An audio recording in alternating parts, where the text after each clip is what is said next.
Unless I find that subject novel, exciting, interesting, I don't care about it. I really enjoy the lifestyle that it brings. I mean, I'll be sad when it's over. Now I have to prove to you, here I failed again, now can I have some help? The university experience is not built for neurodivergent people or people with disabilities. It just isn't.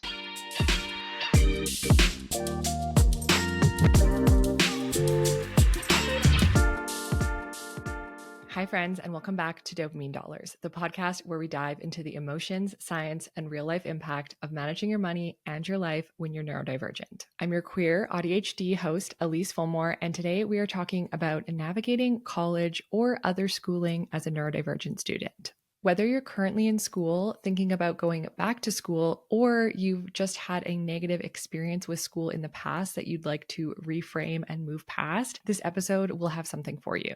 Whew.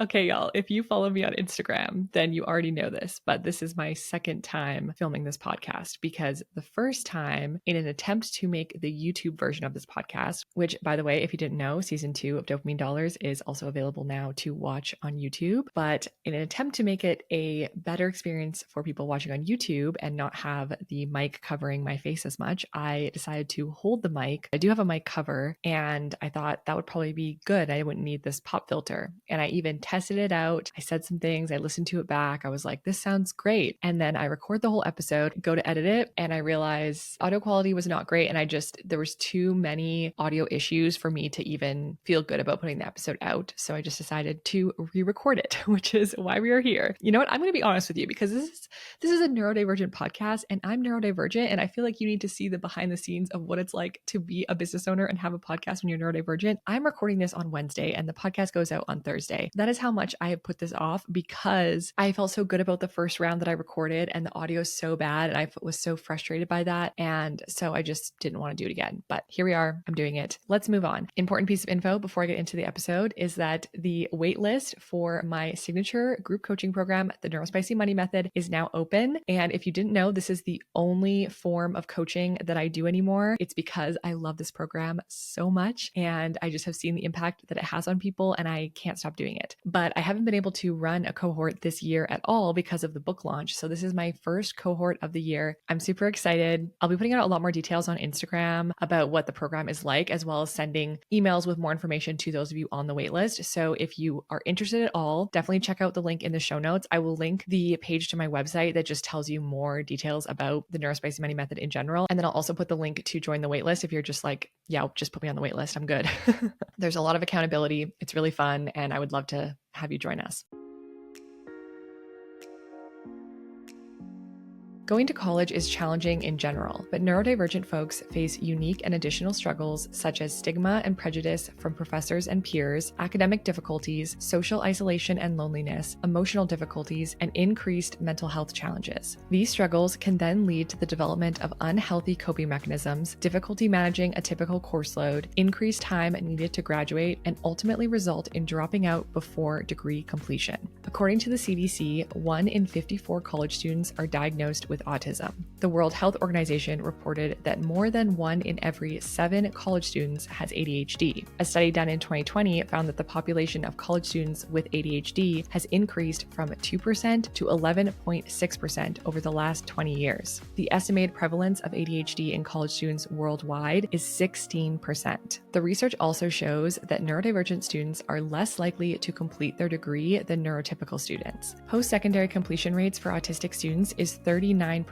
compared to the rate of 50% for students with all types of disabilities and 59% for neurotypical and non-disabled students. For those neurodivergent students who ultimately do go on to graduate, many cannot manage working part-time in addition to their studies. The combination of doing more semesters and not being able to hold a job means that these students will likely graduate with more debt. And the challenges that come along with this additional debt are further exacerbated when after graduation, neurodivergent folks will face additional barriers to landing and holding a well-paying job. I'm really excited for this episode. I think that this is a topic that is going to be so beneficial for so many people, and it's something that really isn't talked about enough. It's important that there is more representation and that more neurodivergent folks are able to graduate and get through school if that is a goal that they have. It's also good timing for me because I am currently exploring the idea of going back to school and getting my master's in something. So yeah, I'm excited to do this episode. In this episode, we will be discussing the challenges faced by neurodivergent students, whether you are diagnosed or undiagnosed during your school experience, the available accommodations or lack thereof at post-secondary institutions, and tips and tricks to help you thrive academically, socially, and emotionally. I also had the privilege of interviewing 3 students for this episode. It is our very first interview episode. Woo! So I interviewed Kayla, Ren, and Haley.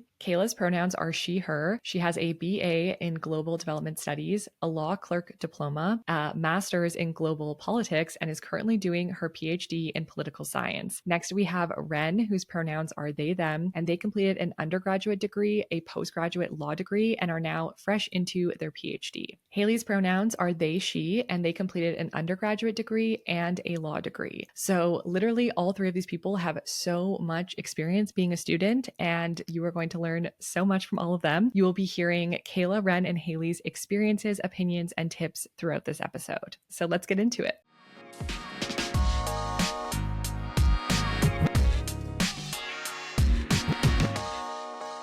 The college experience for neurodivergent students can be vastly different, but there are some clear reasons as to why post-secondary in particular can be so challenging when you're neurodivergent. Compared to high school, you're dealing with usually a bigger campus and more students. There's just way more people there. It's a brand new environment. You also might be moving away from home for the first time, which honestly is very stressful and a huge challenge in itself. I also feel like in high school, you can kind of sneak by a little bit more. Like you can cram for a test or maybe even not study and still do pretty good or still pass okay. Like you can really sneak by on more of the bare minimum. Whereas in college, you really have to put the work in order to do well. So that's when we compare post-secondary to high school. But just in general, on its own, post-secondary also has a lot of challenges. I think one of the big things is that there isn't necessarily a clear-cut path or picture of what to expect and what your experience should be or would be. Although there is like some structure and some programs are definitely more structured, there's a lot of flexibility in terms of, okay, these are some classes that you need to take, but you can choose when you take them. And there's actually like 5 different professors that are teaching this class at different times that you can choose from. And you can choose to do 3 classes a semester, or you can choose to do 5 classes a semester. And there's just like so many decisions that you have to make and so many ways to do things. And I think that can be really difficult as a neurodivergent person. There's not a clear path of like, this is exactly what you need to do. It's decision fatigue. There's so many options. I would also say that the workload, especially in college, is very ableist and neurotypical. Honestly, I feel like it's not suited well for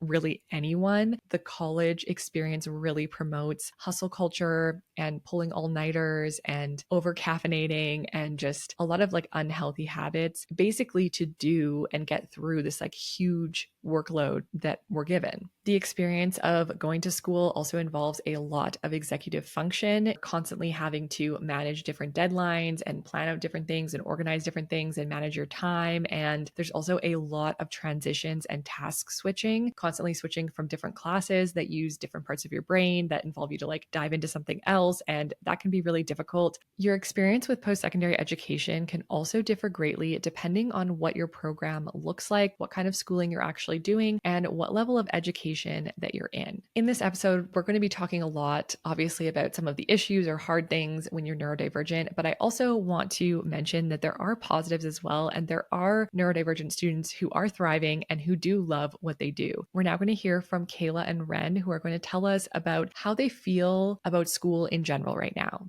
I personally love it. There are a lot of challenges that come with it, and there's a lot of like FOMO almost of like my friends that are working their careers and making money and going on vacations and things like that, because I don't have the funds or the time to do that. PhDs, I don't know how much you know about them, and maybe it's different in Alberta versus Ontario, but mine's like funded. So I am given money to do research. I am being paid to be a student, and I really love that because I get to spend my time reading, basically, not always fun material, but I get to spend my time reading and writing and doing research and some of the time teaching, because I am required to be a teaching assistant. I really enjoy the lifestyle that it brings. I mean, I'll be sad when it's over.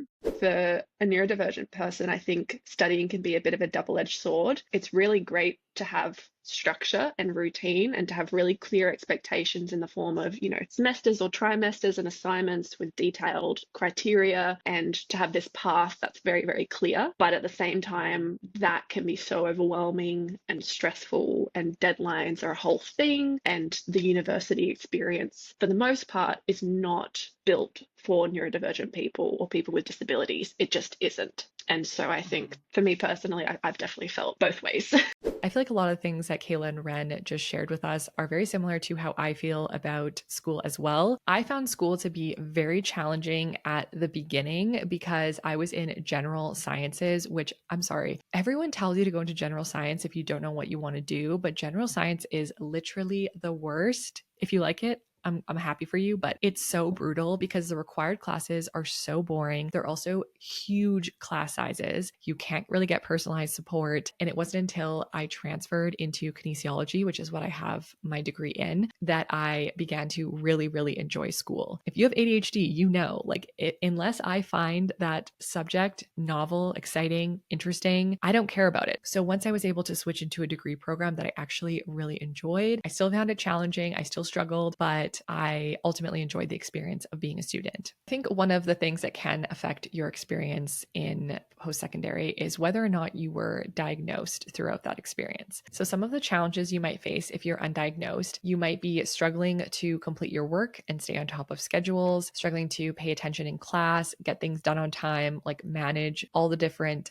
tests and assignments and quizzes from all your different classes. Maybe you're constantly submitting assignments in late or completing them so last minute that you're like not doing it to the best of your ability and feeling really bad about that. You might have a lot of feelings of guilt and shame because you don't understand why you can't seem to keep on top of things like other people are. And you are potentially adopting unhealthy coping mechanisms like overcaffeination, pulling all-nighters frequently, cramming, and even substance abuse in order to kind of cope with the challenges that come with post-secondary. College is also a place where, because of these challenges, people begin to realize that maybe they're struggling a little bit more than their peers, which could lead to them seeking some sort of diagnosis. Haley actually had a couple experiences of, first off, realizing that they were struggling more than their peers in university, which kind of was like a ding, ding, ding, maybe something's going on here. But then also had an experience with a professor who had suggested getting diagnosed. So let's hear from Haley about their experience. Probably one of the biggest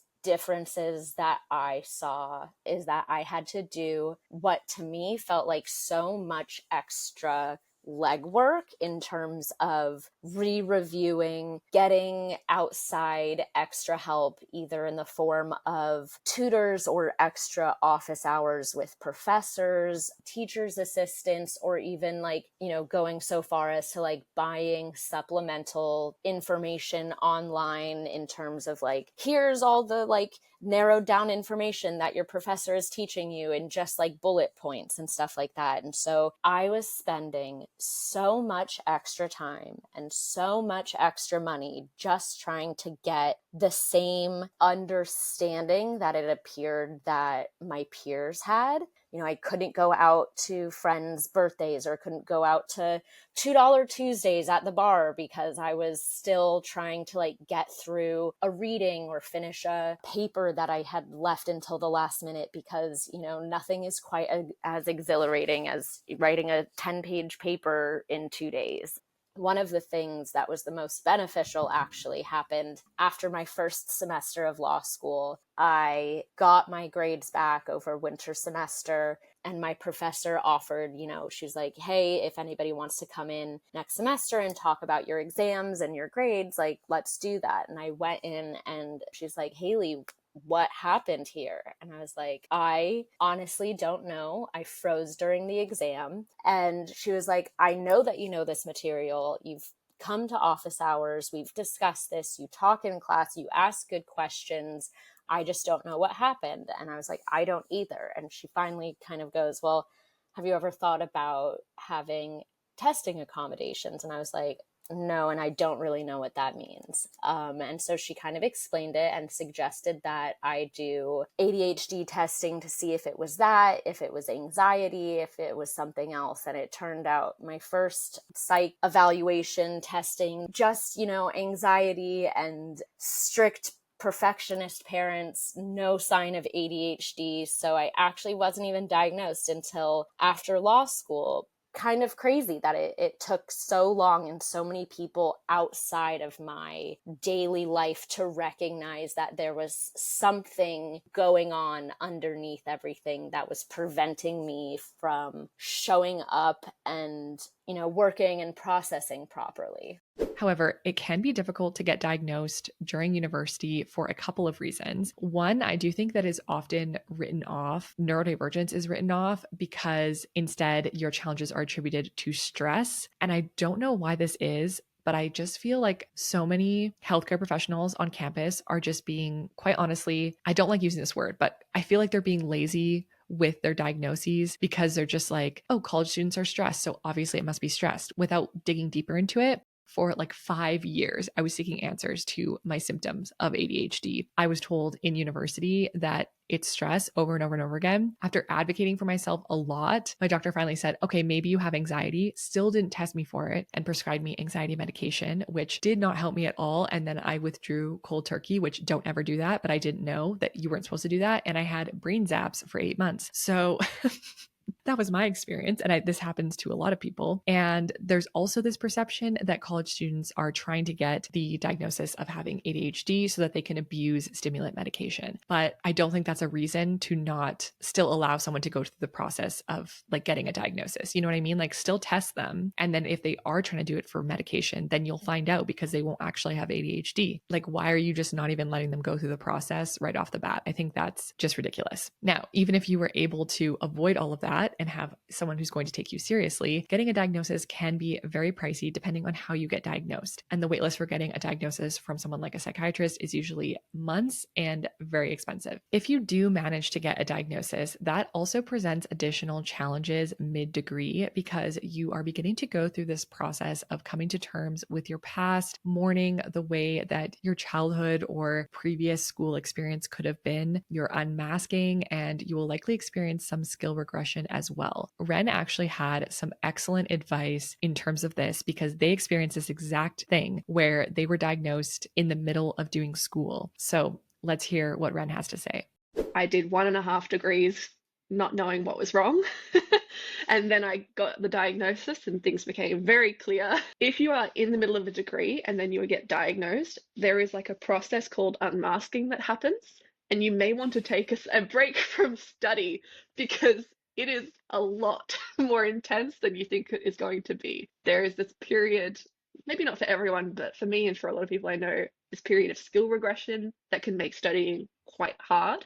So if that's a time in your life, if you're getting a diagnosis, I would recommend taking a break from study if possible whilst you're going through that process to allow for your brain to rewire itself a little bit and catch up because it's life-changing.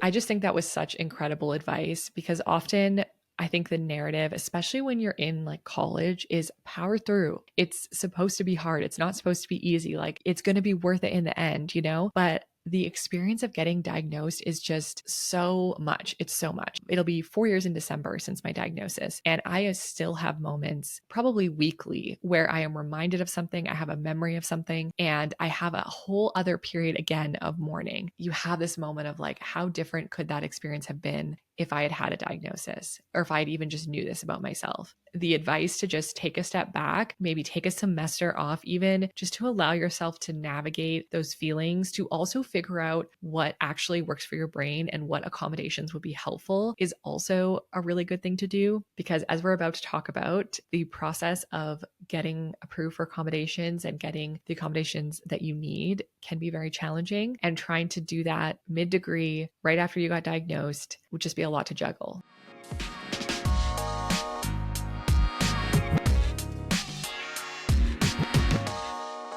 Earlier, we heard about how Haley's professor had actually suggested maybe you have ADHD, maybe that would be something worth looking into, and how when they went to seek that diagnosis, they were told it's stress and you have anxiety, essentially. You have anxiety, perfectionist tendencies, and that was kind of brushed off the table. And so I asked Haley in our interview, how do you grapple with the past and, how much you were struggling and how things could have been different, knowing what you know now? How do you grapple with that and how do you move past that?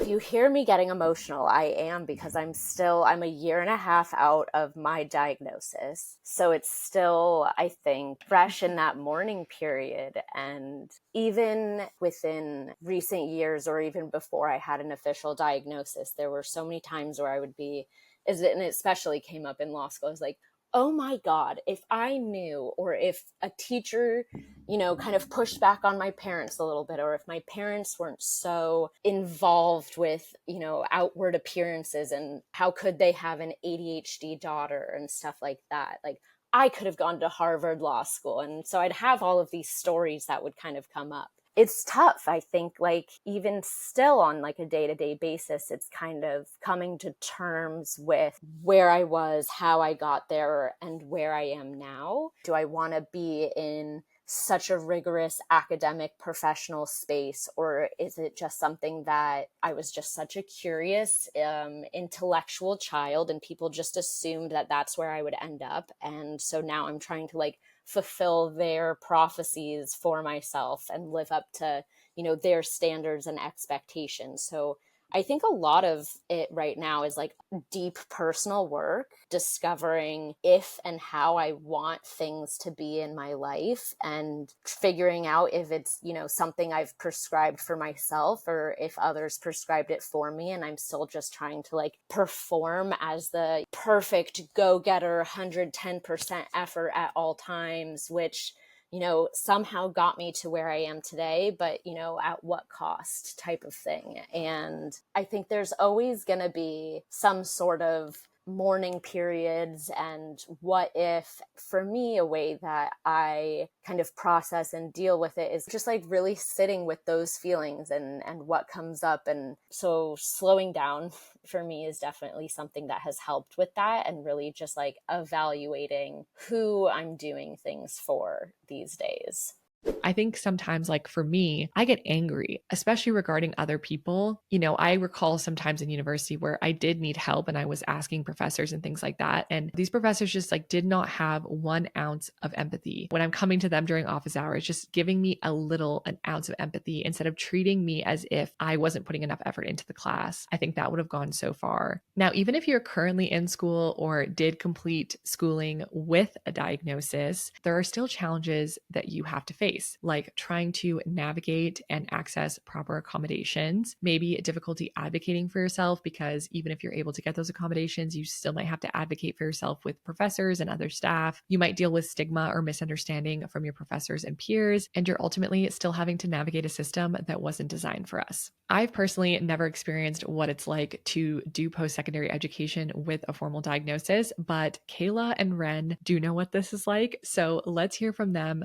One of the biggest differences, I think, for me personally, pre-diagnosis and post-diagnosis, was like feeling very validated in my concerns. So when I had a concern about needing an accommodation or needing extra time or different things like that, I knew there was a reason. I wasn't just making it up on my own. There was a very valid reason. My brain works a different way. It needs the support. I was also less scared to ask for accommodations, because I was like, here is this sheet of paper that says you have to help me whether you like it or not. And it also made my relationships with my professors much more intimate, because they knew who I was. Then I got to know them on a more personal level, which felt really good. And one of my professors actually shared his own experience about anxiety with me. He opened up about that, and that was really nice to see, because I was like, wow, okay, it's not just me, and okay, look, there is a future for me in academia, because this person can do it, so can I. And it was really nice to hear as well.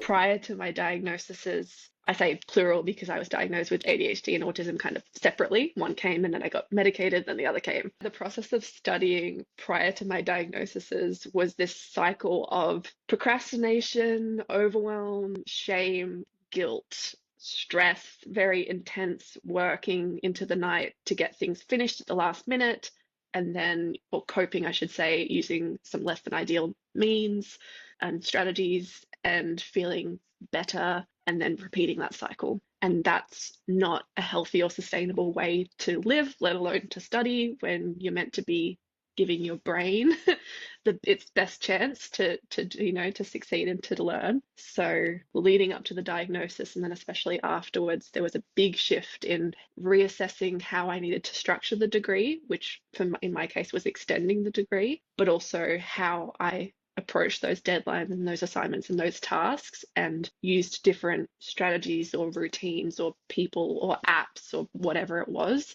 One of the things that really stuck out to me with those experiences was Kayla talking about how she basically had the validation post-diagnosis, which again kind of ties into my point of like, I feel like professors could just have an ounce of sympathy and it would go such a long way. I often felt like, I know I'm struggling with this thing. I know I probably could benefit from some sort of accommodation, but I don't have a reason for asking for it. And people are just going to think that I'm stupid. People are going to think I'm lazy. People are going to think I'm not trying hard. Like, I had these stories in my head of what people were going to think. And so I didn't feel confident enough asking. And I think that that's a really powerful thing. And I think that for me, potentially going back to school, I definitely will have that confidence in my back pocket to be like, no, I need these things. And I think that that makes a huge difference.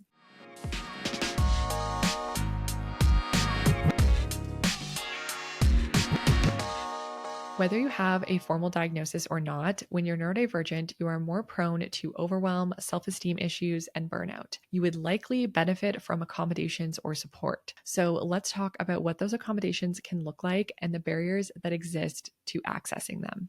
So first, I made an appointment with my program register. I don't know what it's called. Ours is called SAS. It's like Student Accommodation Services. And I uploaded my paperwork. So they had to see like my diagnosis and everything. There was different paperwork that's considered acceptable for accommodations. And then basically based on my diagnosis. So at the time that I registered, I was diagnosed with ADHD. So they have a list of like accommodations for people with ADHD. So they have a bunch of different recommendations. And then we go through, me and the advisor, and we talked about which ones would be suitable for me and which ones may not be more suitable for me, or other things that I might need that they might not have thought of. The pandemic has changed things because I did this pre-pandemic, but instead of handwriting my tests, I was allowed to type them, which for me was game changer because my brain works a lot faster than my hand is able to write. I'm still not able to keep up with my brain, but I was a lot closer at the pace of typing than I was at handwriting. One of the things that I never thought of, but I've recently been granted, and I think is absolutely game changer, but I didn't know, I don't have any tests or exams after 5 p.m.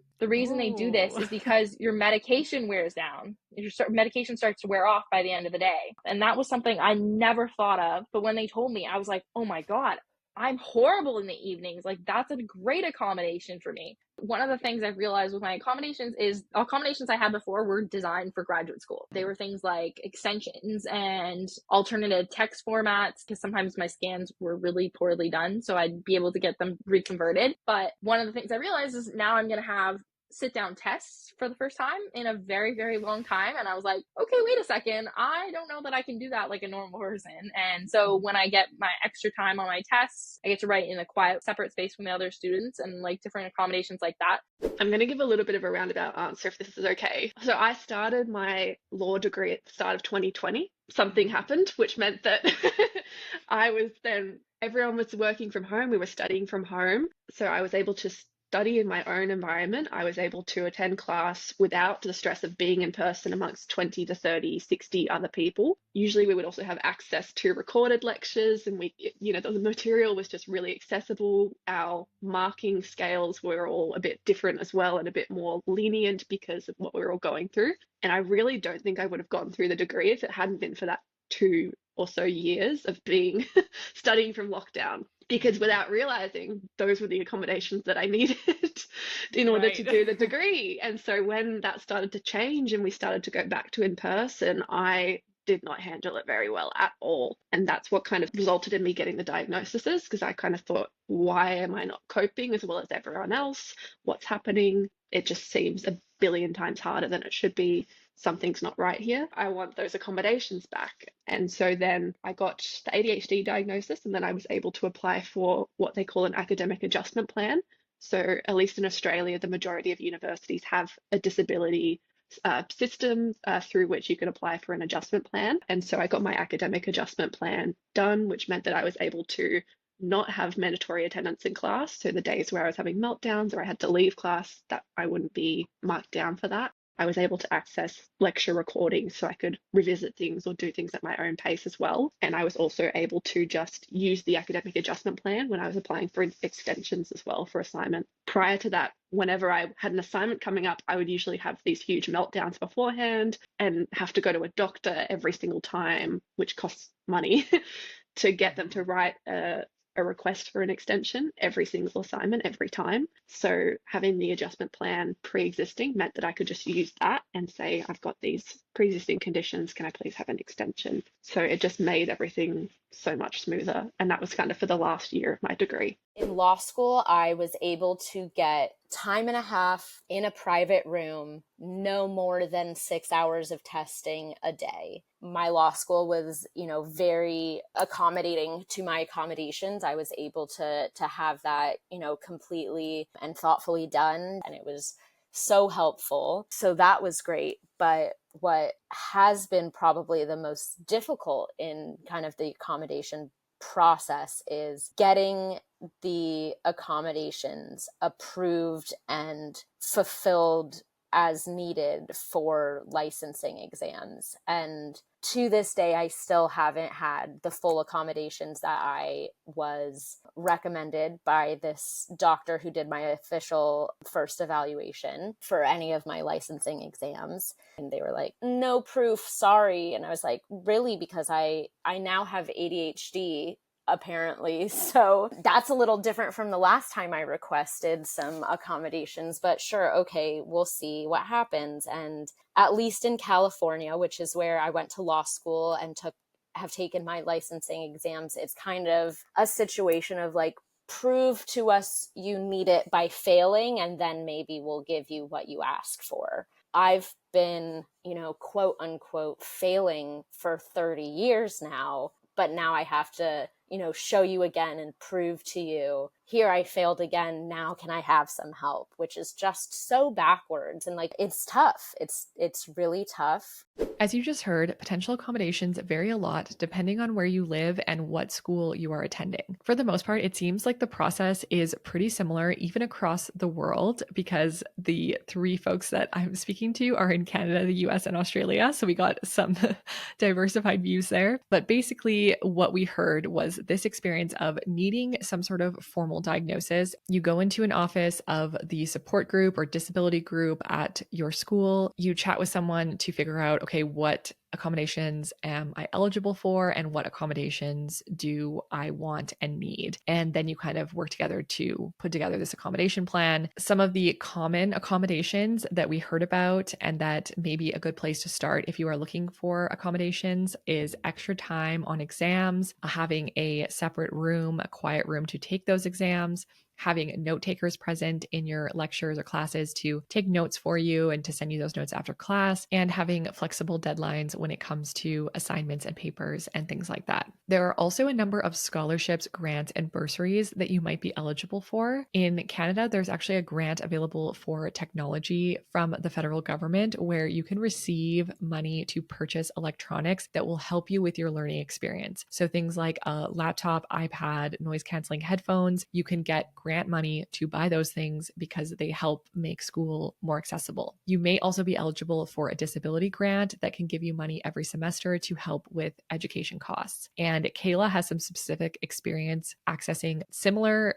things that I just named, but specifically through OSAP, which is like the Ontario, I don't actually know what OSAP stands for. Wait, let me Google this. Ontario Student Assistance Program. So first things first, with OSAP, you get declared as a student with a disability. So basically, you just have to have your doctor sign off of a form. And through this, you are entitled to extra grant money, first of all, that just comes, that's automatic. If you declare yourself as a student with disability, you automatically get, I believe it's $1,400 per semester. But then there's additional scholarships that you can apply for funding. So the laptop I'm actually using right now was fully paid for by an OSAP disability grant. I have the over-the-ear soundproof headphones, those were funded. I was given $500 for that. There's also different technologies that you can use. So when we were still fully online, I had a transcribing service that transcribed all of the discussion in class so I could read it afterwards. And then there's also there's the NEAD scholarship, NEADS.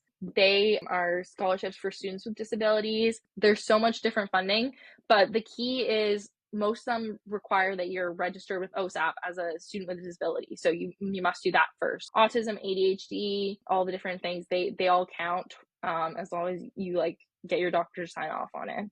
Despite the fact that the number of students diagnosed as neurodivergent has increased, many post-secondary institutions still have an ableist, medicalized, and deficit-based view of disability. Research shows that students access support services at alarmingly low rates. Less than 25% of students with ADHD access disability services. Now, this is like shocking to me to hear this because I know that so many neurodivergent students are struggling, and the research also shows that so many neurodivergent students are struggling.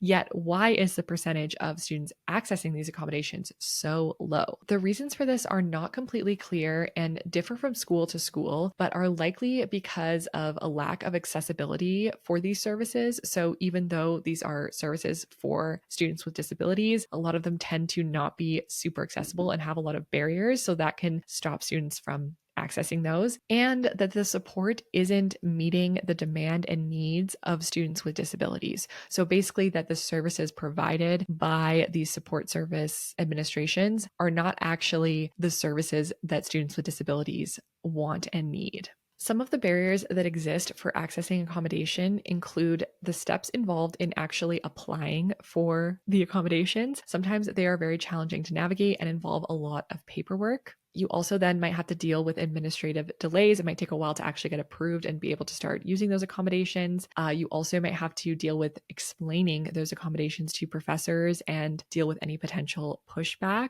You need a formal diagnosis to access accommodations. And this is a barrier in itself because of like the cost associated with getting a formal diagnosis, also the like accessibility to those kind of healthcare professionals and the stigma attached for different marginalized identities and just like so many other reasons. And I think that there really should be some form of accommodation for students who need it, even if they don't have a formal diagnosis. The students who are going to go out of their way to go to these like support services clearly need help. I don't think that there'd be people abusing that service. Here's what Ren had to say about some of the barriers around accessing accommodations.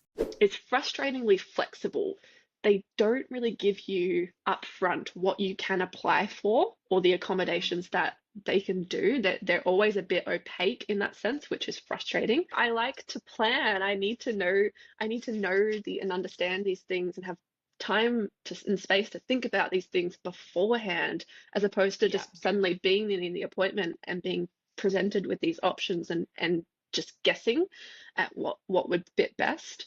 But the coordinators themselves and the people that write your plan for you and go through what's possible were helpful in filling those gaps. There was also kind of there's this weird system in universities. You're just not told up front what you can access, and you have to rely on your peers and your colleagues, firstly also neurodivergent or disabled, but then also willing to open enough to share that with you as a colleague. Some people just aren't because it might not feel safe to then talk to them and understand what they've gotten, to then borrow from that experience, oh, I might be able to ask this because this person got this. That shouldn't be the baseline that we're working from. I think the university needs to do a bit more work to make those options more accessible in the first place so that we have time to think about what's going to work best for us.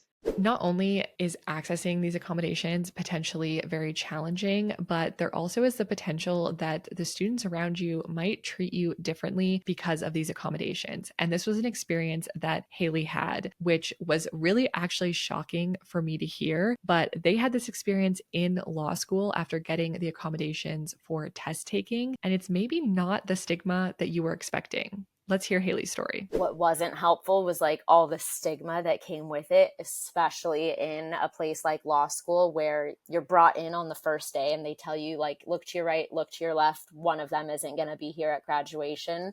It's, it's cutthroat. But the stigma of accommodations and extra time was 100% there. There were people that didn't want to study with people that had accommodations because it, wasn't fair that now not only do we get to have like this benefit of having extra time to take our exams, but like, why would they want to help somebody on their outlines or help them understand the material if they don't also get the same, they don't get anything in return type of thing. And so it was tough, but a lot of us with accommodations, we all kind of banded together and supported each other. I don't know about all of you, but when I first was talking to Haley and she started saying that like they face stigma and it was challenging and like, that kind of thing, I thought it was going down the route of like there was stigma because other students were like thinking they were less smart and like looking down on the students that had accommodations. But hearing that they literally thought it was unfair that students with accommodations had an unfair advantage makes me want to scream, because do you want to trade brains? Let's trade brains for a day. And then you tell me if you think it's an advantage. That was wild to me.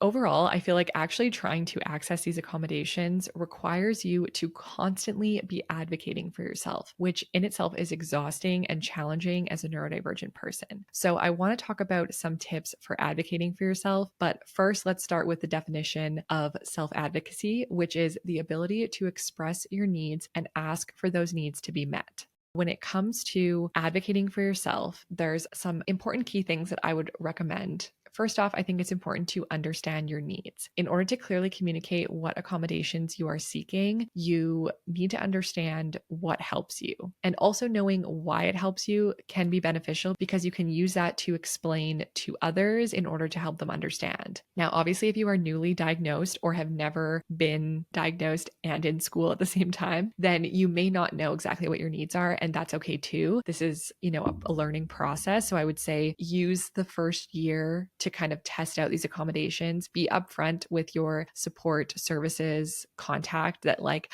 I don't know exactly what I need. So can I try out these different things and see what is the most beneficial, and kind of experiment in your first year so that you can get a good idea. And then that will help you be more confident going into the rest of your schooling. I would also say to communicate your needs in whatever way feels best for you. If you know that you'll be able to share your thoughts better via email, definitely like try that first. And hopefully you can just do that. If you do need to meet in person, you still feel like uncomfortable doing that, then maybe see if you can have someone from your support services center come with you for those conversations. When requesting these accommodations, try to use language like I need, I require, I would like, instead of things like I prefer or I think or I might, because the thing is you likely do need these accommodations in order to perform at your best in that class. Just that language really communicates like this isn't a preference, this is a need. This is something that I do need access to, and you are kind of required to give this to me. I also recommend deciding ahead of time what you feel comfortable disclosing, and know that like you do not need to share things. If you have like the proof showing I'm eligible for these accommodations, you do not have to explain the ins and outs of your neurodivergence to a professor if you don't want to. And lastly, I would say understand your rights. Have an understanding of like what the rules and guidelines surrounding disability accommodations are for your specific school. Knowing your rights can help you know when to basically escalate a situation. So knowing what your rights are ahead of time, and then also knowing who can you contact if you need to escalate a situation. So if a professor is refusing to accommodate your needs after you've already had gone through this approval, you've worked with the disability support services, you have this list of accommodations, and they're refusing to accommodate your needs, who can you reach out to for support? Who can you escalate this situation to?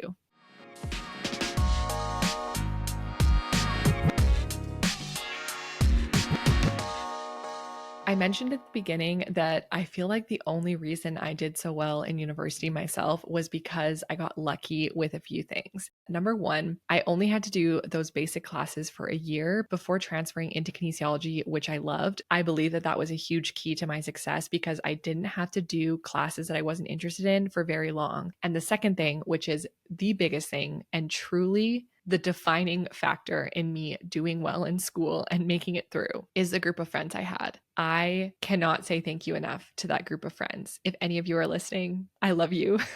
You literally got me through. This group of friends was amazing. We were all in the same degree program. We were all in kinesiology. So many of us were taking similar classes. There was like 6 of us in this friend group with like a few other side characters that would get added in, here and there. Basically, I'd almost always be in a class with at least one other person in that friend group. And then we always studied together. And this was also a huge thing. We would stay at school late, like till like 8 or 9 at night, studying together. And so not only are you getting like the body doubling of being in public, but you're also getting the body doubling of being right around your friends. And then we're all studying similar things. That was so helpful because we're all together, we're keeping each other accountable, and then we would quiz each other all the time. And so I also had this kind of external accountability of like knowing that this class I'm studying for, this material I'm studying for, potentially my friend could quiz me on it tomorrow. So that also kept me kind of more on top of things. Beyond having, you know, a friend, a study buddy, which I highly recommend, probably one of my biggest tips for getting through school. There's also a ton of other tips and tricks for managing your workload and studying and completing assignments that can really help you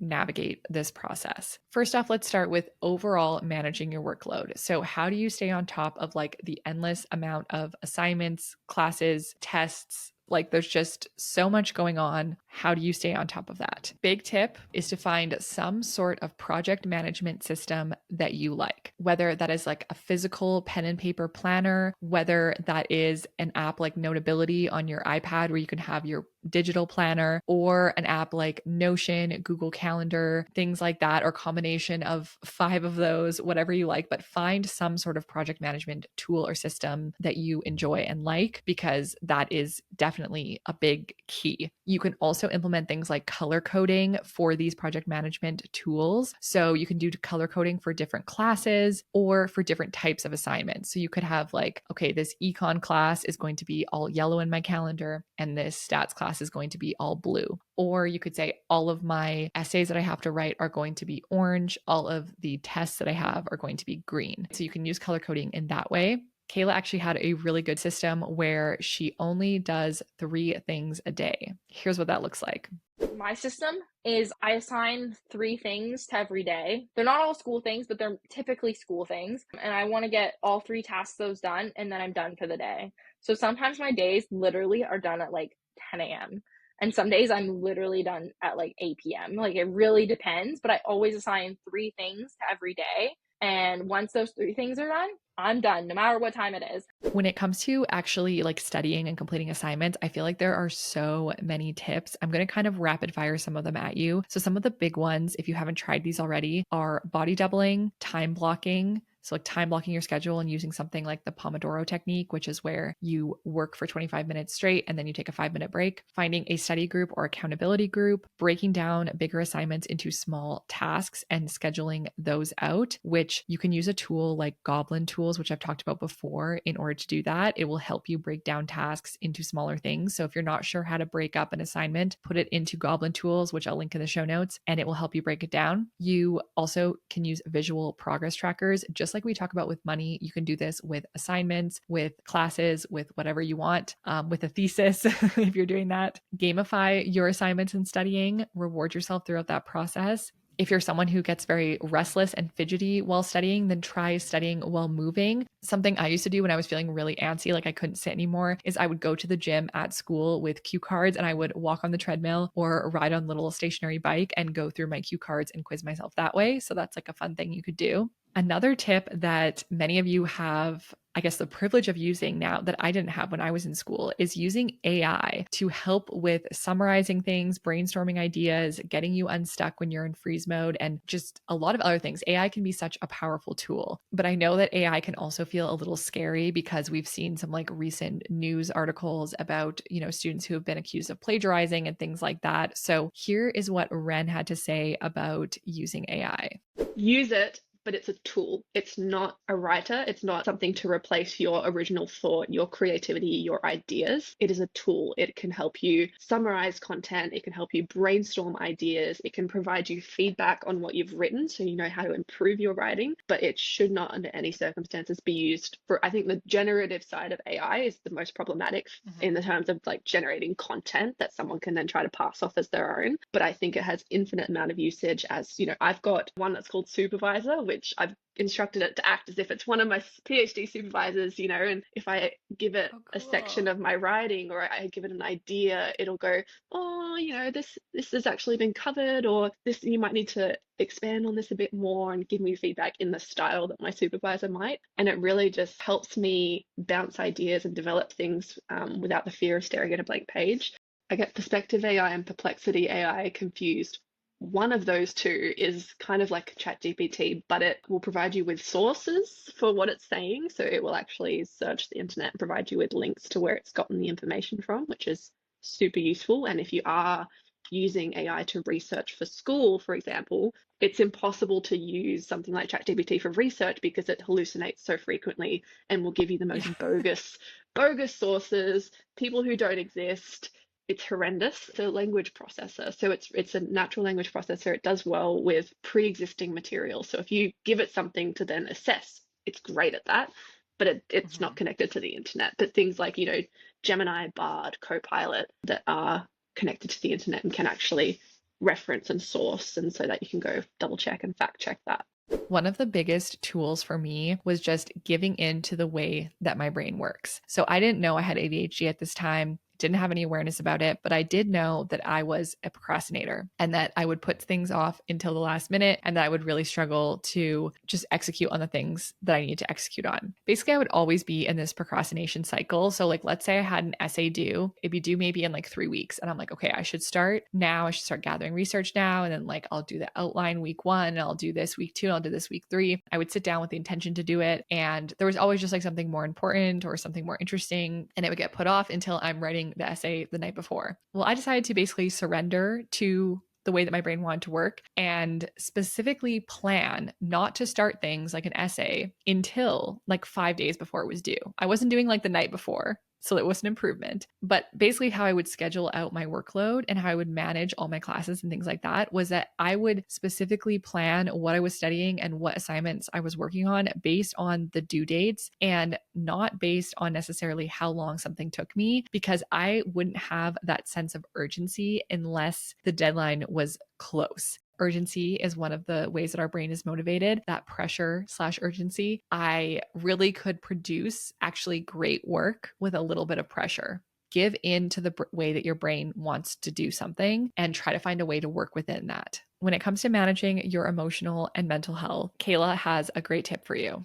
There's like a few things I do, but a lot of them are stemmed from my privilege of having my degree paid for, because I don't have to work as much as an average student might. But a few keys for me were my boundaries when it came to my time. So I give myself frequent, constant, whenever breaks I need, I give to myself. I refuse to do work on the weekends. I shut my laptop. I'll answer emails if I have to, but I refuse to do schoolwork because I just want to give my brain that break, because when it's on, I crank it up all the way up. But I'm very privileged in being able to have the weekends to myself. Not everyone gets that opportunity. Taking the breaks as you need them, as your body like tells you need them, is one of the best ways for managing the workload. But it's hard to resist the guilt of like not working. And it's taken me a long time. I still don't think I'm fully there, but it's taken me a long time to get used to that. It's made my productivity time, like the time that I am being productive, a lot more useful time.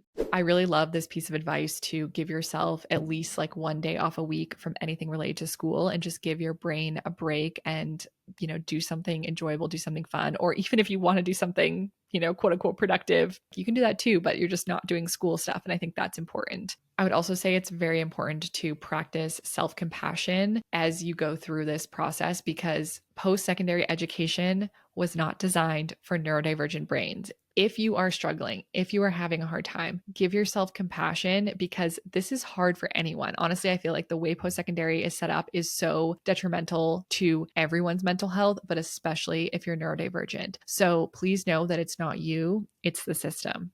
Don't be afraid to ease up on your classes, on your schedule, on school, on work if your mental health is suffering. I know that's not always possible depending on your situation, but if you have the option of maybe doing an extra semester or doing an extra year, I did 5 years for my degree. I did a victory lap, okay? Because I did 1 year of doing 5 classes both semesters, like a full course load, and died. It was so hard. And I was also working part-time. It was brutal. From then on, I was like, I can only take 4 classes a semester. And then I also took a semester off in the middle of my degree. So I ended up doing an extra year, and I'm so happy I did. It was just so important for my mental health. Another thing that can help is seeking out neurodivergent communities, either online or in person, people that you can talk to, get support from, and that relate to your experiences. On that note, also taking advantage of any free or low cost mental health support on campus. Also prioritizing sleep. Literally, all of the studies show that you are better off going to bed early and not staying up for extra 3 hours to study. You will do better on your exam the next day if you get more sleep rather than if you stay up and cram. Okay, so go to sleep, prioritize your sleep, and if possible, find a way to move your body in any way, because you're often very sedentary during school, and moving your body is just super good for endorphins and for your brain.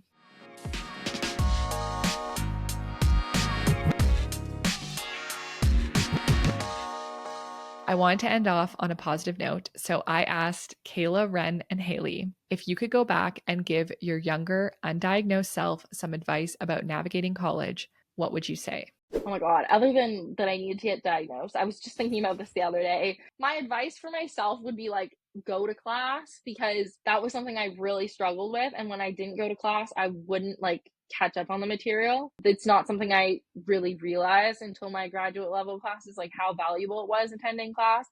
Even during like Zoom university, like through the pandemic, when I was finishing my undergrad online, turning on my camera was so exhausting, but at the same point, like it made me focus because I knew my teacher could see me. I think I just needed to be held accountable. I would say that it's okay to quit. I would say that it's okay to not know what you want to do. That's a part of being a young adult. I think there's a lot of pressure to know when you're 18, fresh out of high school, I'm going to do this degree at this college. I think that is ridiculous. No 18-year-old can know what they're going to end up doing. It's just, life is just not that linear. That's not how it works. And I think the more time you spend trying different things, trying new things and closing doors, the closer you get to the door you actually do want to go through and the thing you do want to work on. I think it's just as valuable to figure out what you don't want to do as it is to figure out what you do. So I wish I had spent more time doing that and reflecting on a lot of my experiences, but especially with study and with the law degree in particular, I definitely fell victim to this kind of sunk cost fallacy where, I got about halfway through and didn't feel right with it, but thought, oh, I've gone this far, I can't not finish it, even though I was in debt because I maxed out my student loans and it was killing me. I felt like I had to finish it. And possibly even still with the PhD, I'm maybe feeling a lot of that external pressure to make something of it. It has to have been useful. And I don't know whose expectations I'm living up to. To my younger self, I would just say drop them. The main thing is that you are happy and sane. I think don't be afraid of quitting or changing or trying new things. That's kind of the point of life. I would say find the root problem. There's a reason that it's hard. There's a reason why it's taking so much time. And the time that you're investing trying to understand this material is a lot better spent trying to understand why it's taking so much more time and money and effort overall. I think a lot of times I just would kind of take, the nose to the grindstone type of view on it of, look, it's hard for me. It's always going to be hard. I just have to work harder and maybe it'll get easier, which clearly is not the case here. I have decided that one of the things that I want to start doing and looking into is getting neurodivergent testing or some sort of evaluation in place in public schools in California or the United States, if that's even possible. I think that it's so important if you can catch it early, and also it would be so monumental in I think fighting the stigma on it, because you get a couple kids when you first get glasses that tease you about being four eyes, but then they think it's cool and they want glasses. Imagine if we could catch these neurodivergencies early on enough that it's like a tool and it's a power that you now have, that you can figure out how to manage and process the world and the information in the way that you actually need it. Oh my gosh, these answers just hit so hard. I am emotional listening to them, honestly. I think there was a very common narrative and thread through all the responses of whose expectations am I trying to live up to? And also the process of dismantling the framework that we've been taught and the mask that we have. We all kind of grow up with this framework, this societal framework, and we build our lives and sense of self around this framework. And then getting this neurodivergent diagnosis puts into question this framework and everything you knew. And you begin to realize how much you were masking and how maybe this framework was actually a mask for what you actually wanted to do with your life. I think that is just incredibly powerful advice to think about and reflect on. Whose expectations am I trying to live up to? When I take away this framework I've been taught, who truly am I and what do I want my life to look like? It's a big question, and I'm going to leave you on that dramatic note. But I hope that this episode was helpful for you and that you either felt validated in your experience or you're walking away with some tips or pieces of advice to try implementing in your own situation. Or maybe this is encouraging you to go back to school like me and see what school might be like with a diagnosis. All right, friends, that is it for this episode. Thank you so much for listening to Dopamine Dollars. And remember, it's okay if you need accommodations. It's okay if you drop out of school. It's okay if you change careers. It's okay if you quit. And you're not less than anyone else. You're just neurodivergent.